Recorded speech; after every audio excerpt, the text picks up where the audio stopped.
ever feel like, I don't know, sometimes the harder we try to make things better, the more they kind of backfire on us? Yeah, definitely. Well, get this. There's actually a concept for that. It's called Illich law. And today, we're going to deep dive into what it's all about. It's interesting. Illich's law basically says that in any system, like there's a point where if you push too hard for more, more efficiency, more growth, more of anything, really, it can actually start having the opposite effect. Like it makes things worse instead of better. And you know what? The best part is, Illich actually used a super relatable example to explain this. Oh, yeah. Cars. Oh, yeah. A classic example. So tell me more about this. How do cars illustrate Illich's law? Okay, so think about it.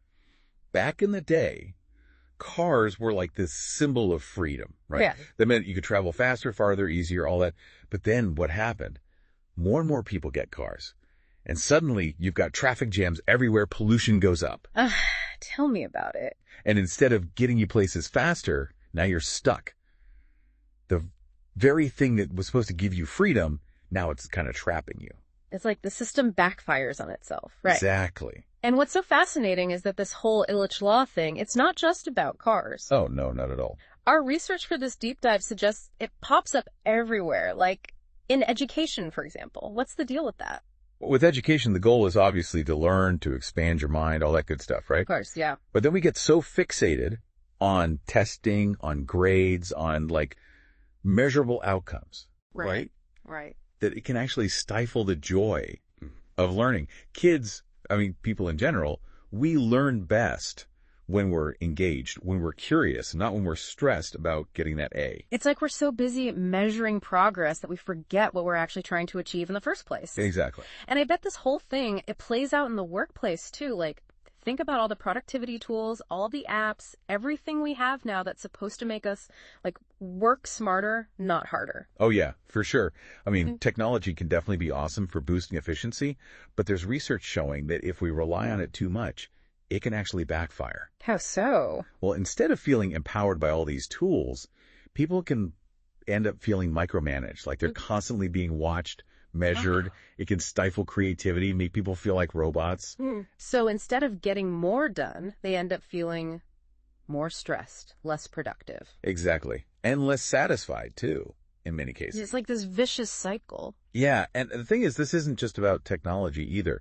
We're seeing this pattern of this whole Illich law thing pop up in all sorts of unexpected places. Like where? Well, agriculture is a big one. It sounds kind of counterintuitive, but... Wait, farming?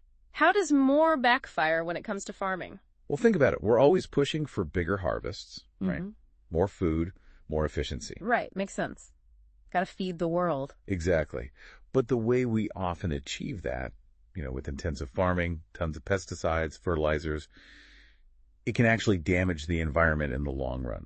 Okay, yeah, I see what you mean. So even though we're producing more food in the short term, we might be harming the land, making it harder to produce food in the future.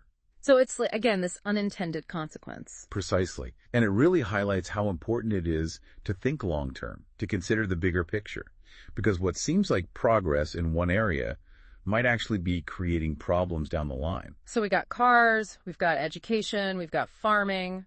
It's like everywhere you look, there's a potential for things to kind of go off the rails if we push too hard in one direction. It's true. And it's not just those areas. Our sources for this deep dive, they point to urban planning as another prime example of Illich law in action. Urban planning. Okay, now I'm really curious. How does that work? Well, it's like we talked about. Often our instinct is to think that more equals better. Right? So more housing, more roads, more development. That must mean progress, right? Yeah, that's kind of how we've been conditioned to think, isn't it? Exactly. Yeah. But it turns out that if urban planning isn't done really carefully, with the long view in mind, we end up with all these unintended consequences. Like you get sprawling suburbs where people are totally car dependent. Right. You get horrible traffic congestion because the infrastructure can't keep up with the growth. And sometimes, even with all this building, you end up with these like ghost towns areas where nobody actually wants to live, work, or spend time. So instead of creating these thriving, vibrant cities, we end up with places that are kind of soulless? Is that what you're saying? That's a good way to put it. It all comes back to this idea that more isn't always better. Sometimes it's about finding that sweet spot, that balance between progress and, livability, sustainability, all those things that made for a high quality of life. Okay, so we've got Cars, schools, farms, and now cities, all potentially falling victim to this Illich law thing. It's like this hidden force working against our best intentions. So the big question is, what do we do about it? If more isn't always the answer, then what is? That's the million-dollar question, and honestly, there's no easy answer. But one thing that comes up a lot in our research is this idea of balance. It's about being more mindful, more intentional about how we define progress and what we're actually trying to achieve. So instead of just blindly chasing after more, we need to step back and ask ourselves, okay, what are we actually aiming for here? And is this really the best way to get there? Exactly. It's about recognizing that there's often a point of diminishing returns. Just because a little bit of something is good doesn't mean that more and more of it is going to be automatically better. Sometimes it's about recognizing when enough is enough. Okay, that makes sense, but it's still a pretty big shift in thinking, don't you think? I mean, we live in a world that's constantly bombarding us with messages to do more, buy more, be more. Oh, absolutely. It's a huge shift. But like any big change, it starts with awareness. Once you understand this concept of Illich's law, once you see the pattern, you start to notice those tipping points everywhere. You start to question your assumptions. You start to look for those unintended consequences that maybe you didn't see before. Exactly. It's like you're putting on a new pair of glasses that let you see the world in a whole new light. And that shift in perspective, that's where the real power lies. I like that. So it's not about rejecting progress altogether. It's about approaching it with a more critical eye, with more awareness of the potential downside. Exactly. It's about finding that sweet spot where we're moving forward in a way that's truly beneficial, in a way that doesn't ultimately undermine our own well-being or the health of the planet. This has been super interesting, but I have a feeling our listeners might be wondering about the practical side of all this. Like, how do we actually apply these ideas in our everyday lives? That is the question, and it's something we are going to dig into after the break. Stay tuned. All right, so we've been talking about this Illich law thing, how sometimes pushing for more can actually backfire on us, but how do we actually put this into practice? Like, it's one thing to understand it, but how do we actually change our behavior? Yeah, that's the real challenge, isn't it? It's about, like you said, changing our behavior. And I think a big part of that is just being more aware, more conscious of the choices we're making, like all the time. So, like, what do you mean? Give me an example. Okay, well, think about consumption.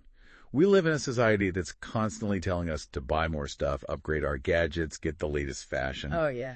And it's so easy to get caught up in that cycle. Mm-hmm.